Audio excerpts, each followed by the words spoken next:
5 in the morning. A fist pounds on a farmhouse door outside a quiet town in Quebec. Inside, a man wakes up knowing this day was always coming. Stacked in a shed nearby sits a fortune large enough to break a small nation's economy. $200 million in counterfeit American 20s. So precise that Secret Service agents holding them under a loop cannot find the flaw. The man getting out of bed is not a career mobster. He is not connected to a cartel. He built this alone, in a garage, with a printing press and 2 years of obsessive research. His name is Frank Bourassa, and what happens in the next few hours will decide whether he spends the next 60 years in an American prison or walks away a free man. To understand how he got here, you have to go back to a schoolyard in Trois-Rivières, where a 12-year-old boy figured out that the fastest way to make money was to stand between people who wanted things and people who had them. He sold stolen clothes to classmates. Nobody caught him. That feeling, the thrill of getting away with something, never left him. He grew into a young man who drifted between legitimate jobs and illegal side hustles. He ran a small factory making brake pads. On the side, he moved marijuana across the border. Small stakes, small risks. But Frank wanted something bigger, something that would prove he was smarter than everyone chasing him. Somewhere in the late 2000s, an idea took hold that most people would dismiss in the first 5 minutes of thinking about it. Why smuggle drugs for pennies on the dollar when you could simply print the dollars yourself? Most men who try this fail within weeks. The paper gives them away, the ink gives them away, the watermark gives them away. Frank knew this, so instead of rushing to a printing press, he spent 2 years studying the enemy. He pored over the US Secret Service's own public information about currency security, the very documents meant to help banks and cashiers spot fakes. He read them like a student cramming for the only exam that mattered. He discovered something almost nobody else had bothered to notice. The American $20 bill's security features had not been updated in years. Countries as poor as some in Africa had already switched their currency to polymer, a material almost impossible to fake. The United States had not. Frank realized he was not attacking a fortress.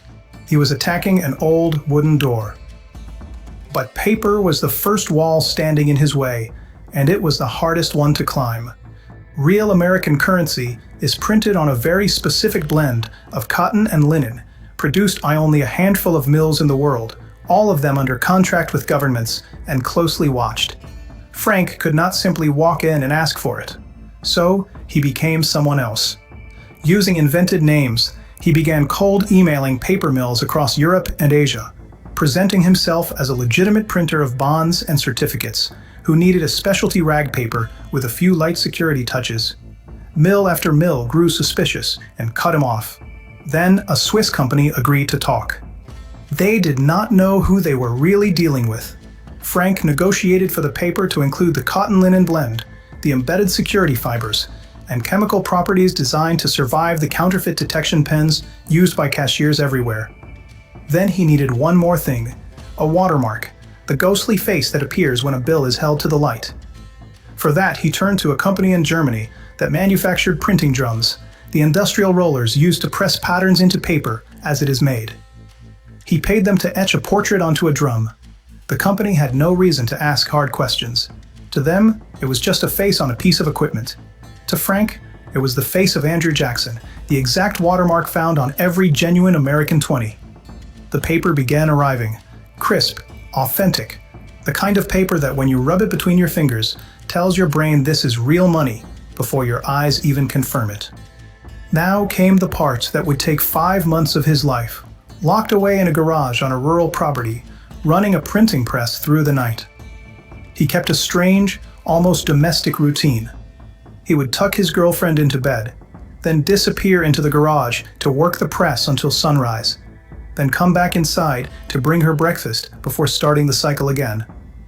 Night after night, bill after bill, the stacks grew. He did not sell a single note during those months.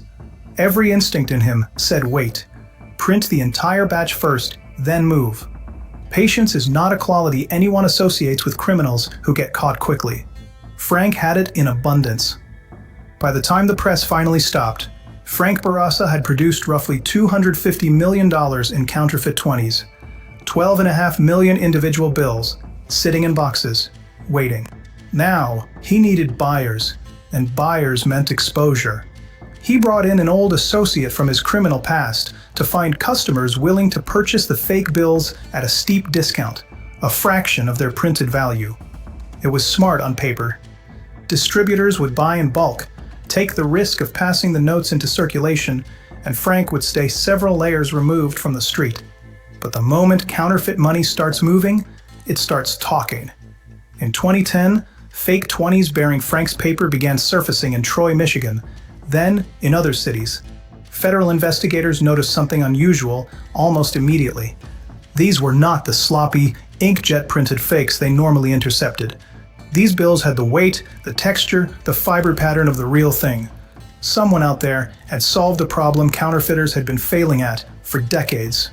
An international task force began pulling threads, tracing serial numbers, following the money backward through the hands that had passed it.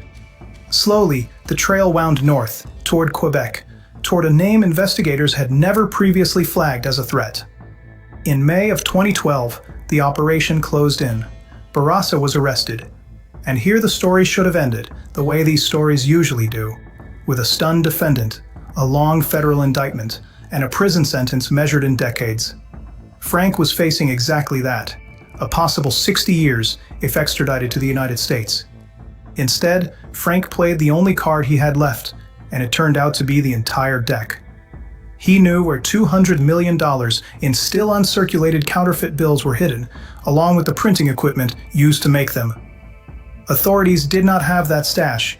They had only what had already leaked into circulation. For months, he said nothing, letting Canadian and American authorities negotiate around him while the threat of extradition hung over his head. Then, in December of 2013, he finally gave his lawyer the location. The money and the press were surrendered. On March 27, 2014, the charges that could have buried him for 6 decades evaporated into a 6-week jail sentence and a fine of roughly 1,300 Canadian dollars.